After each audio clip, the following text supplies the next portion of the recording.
Жүректегі мұз.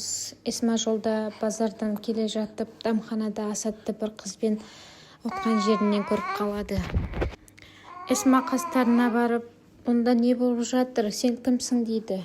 Сол кезде «Мен Асаттың әйелімін, мен Асаттың баласын көтеріп жүрмін» деп айтады Эсма. Қызға сөйлеп, қолынан ұстап жұлқып, отырған жерінен шығарып жібереді. Эсма сол жердегі адамдардың көзінше Асатқа дауыс көтеріп, сол жерден кетіп қалады. Биньямин үйге келіп, киімін шешіп жатқан кезде жаннан келіп, күні бойы «Қайда болдың? Не істедің? Қайда бардың?» деп сұрайды. «Қонақ үйде болдым» деп айтады. «Мен де қонақ үйде болдым ғой, неге сені көрген жоқпын ғой?» деп айтады. Нихаят Севалайдың комнатасына келіп, Севалайға кітап бермекші болады, бірақ Севалай еш жерден көрінбегенге Севалайдың стөлінің үстіндегі хатты көреді. Ал Джихан мен Мелек сөйлесіп отырғанда Мелек Джиханнан «Сен не білесің?» деп сұрайды. Сол кезде «Сенің папаңды білемін, яғни осы жаққа келгенін» дейді. «Саған кім айтты?» дейді. «Нох айтты ма?» дейді. Сол кезде «Жоқ, сенің папаң қонақ үйге келді» деп айтады. «Сен не деп отырсың? Оның не жұмысы бар ол жақта?» деп таңғалады. Сол кезде Нихаят келіп, Севалай кетіп қалыпты, мына хатты саған қалдырып кетіпті Джихан деп Джиханға береді. Ол хатта «Джихан, саған бәрі үшін рахмет айтамын. Менің отбасымнан бөлек көрмей, бір күн болсын өзімді бөтен сездірмегенің үшін, және не болса да қасымнан табылғандарың үшін бәріңе алғыс білдіремін. Отбасыңа деген қарызымды міндетті түрде өтеймін. Нихаят ажемді мен үшін сүйіп қой. Мен Мелекке хабарластым, бірақ көтермеді, сөйлесе алмадым. Оған да сәлемімді айтшы. Балаңмен бірге өте бақытты отбасы болуларыңды тілеймін» деп хат жазған болады. Нох үйіне келеді. «Апам жоқ па?» деп сұрап жатады. Сол кезде Тахсин ағасы келеді. Тахсин Нохқа «Көзіңде мұң бар ғой, не болды?» дейді. «Жоқ аға, мен саған бірдеңе айтайын деп едім. Халил Шакиржа келді, яғни біздің әкеміз.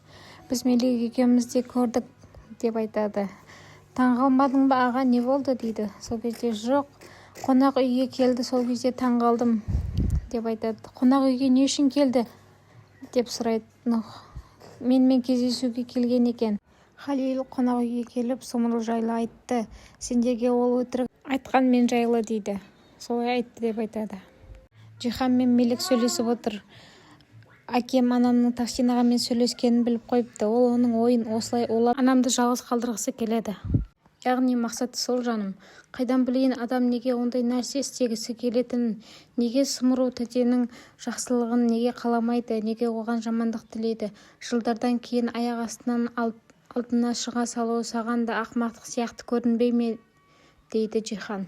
«Не, сен Халил Шакиржаға сеніп отырсың ба? Яғни бұның қандай қатысы бар?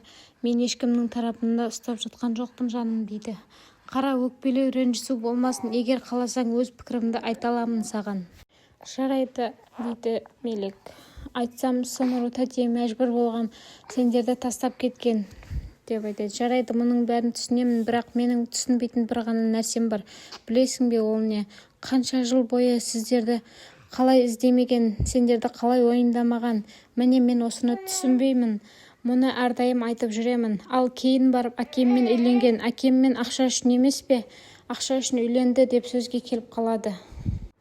Нох пен Тахсин екеуі сөйлесіп отқан кезде қызметшісі келіп, «Тахсин мырза, мынау Сомру ханым бұл қағазды сізге қалдырыпты. Қазір көрдім, үстінде сіздің атыңыз жазылған. Ол хатта Тахсин шешуім керек бір іс бар. Шешпейінше қайтып келмеймін. Мені уайымдама» деп жазған болады Сомру. Сол кезде Тахсин «Бұл не ісі тағы? Бұл не деген сөз?» деп айтады Нох. «Бұны қандай қатысы бар? Бұл не қазір? Мен бәрін білемін. Кел де маған айт. Қара, Халил тағы келіп маған жала жауып жатыр де, мені кінәлап жатыр деп, өтірік айтып жатыр деп айт. Бұл мәселені бірге шешейік деп айтпайсың ба?» деп Тахсин ашуланады. Ал осы жерде Жананға посылкасы келген болады.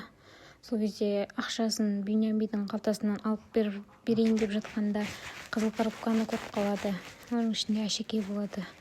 Көріп қуанып маған алды деп ойлайды. «Не күтіп жүрсің өзі, Биньямин, берсеңші енді, нені күтіп тұрсың? Бірақ бәрібір қойшы, кеш болса да арзан пошан болмасын» деп қайта орнына салып қояды. Барлығы тамақ ішуге отырғанда Биньями қалтасында тұрған әшекейді алуға барғанда Жанан келіп: «Не болды күйеуім, қайда бара жатырсың? Ас бөлмем бұл жақта ғой», деп айтады. «Әй қыз, мен телефоныңды күртешеме салып қойдым ба? Не істедім мен? Бастың бәрі шатасып кетті», дейді Биньями. «Құдай-ау, жаңа ғана телефоныңмен ойын ойнап отыр едің ғой». Иә, ойын ойнап сол жақта тастап кетіппін ғой», дейді. «Бүгін сонша есеп-қисапқа кірістім, ант етейін, ми қалмады менде. Шаршадым да, тамақ та жедім, не болды өзі?» дейді Биньями сасқалақтап. Сол кезде Жанан: «Неге бұралып тұрсың? Қорапты көрдім, сыйлық алғансың, мен ғой Жанан. Тезірек көрсетші, қызықтан жарылып барамын», дейді. «Я, Жанан, кейде саған осындай кішкентай тосын сый жасағым келеді. Бәрін ойымда жоспарлап қойғам. Қорапты алып әдемілеп жастығыңның астына қоймақ болдым. Таңертең тұрғанда тапсын деп, шынымен айтсам, қатты ықыласпен жасағым келді». «Жарайды, келесіде жасарсың, бірақ көңіл күйімді білдірдің ғой. Жә, бер енді, шынымен қызығып тұрмын», дейді Жанан. Солай қорапты ашып, Биньями қолына тағып беріп жатқан кезде Жанан жағынан қарап тұрған болады. «Алланың қарғысы ғой, маған ұнаған затты әйеліне алып алған, бірақ мен сіздерге көрсетемін, екеуіне де көрсетемін», деп ашуланады. Біреу кеп қалады: «Істеме ондайды. Не болып жатыр өзі? Құдай-ау, біз үлкен адамдармыз ғой, баладан бақыраяқтан қысылатын ба едік? Егер жақындасып жүргенімізді түсінсе, басымызға бәле болады», дейді Хикмет. «Қойшы соны. Саған бір нәрсе айтайын ба? Маған әлгі бала ұнамады». Асад па? Ол өте ақылды, өте ойлы, бастаған ісін аяқтайтын бала ғой. «Шын айтып тұрсың ба, зілің емес пе?» дейді.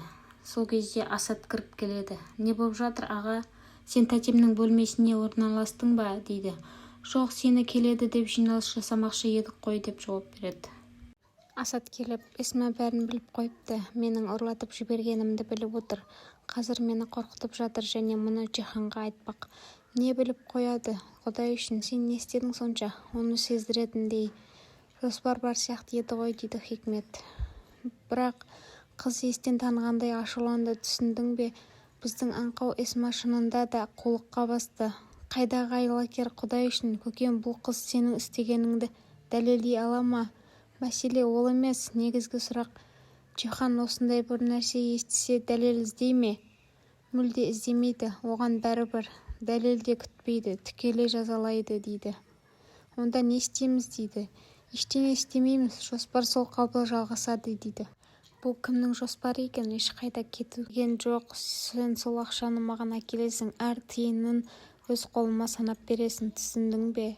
Одан кейін не істесең де өзің білесің», дейді. Сол кезде Халил: «Енді сен, көкем, ол ақшаны әкелесің де тәтеңе бересің, саған керек болатын белгілі бір мөлшерін өзі береді», деп айтады.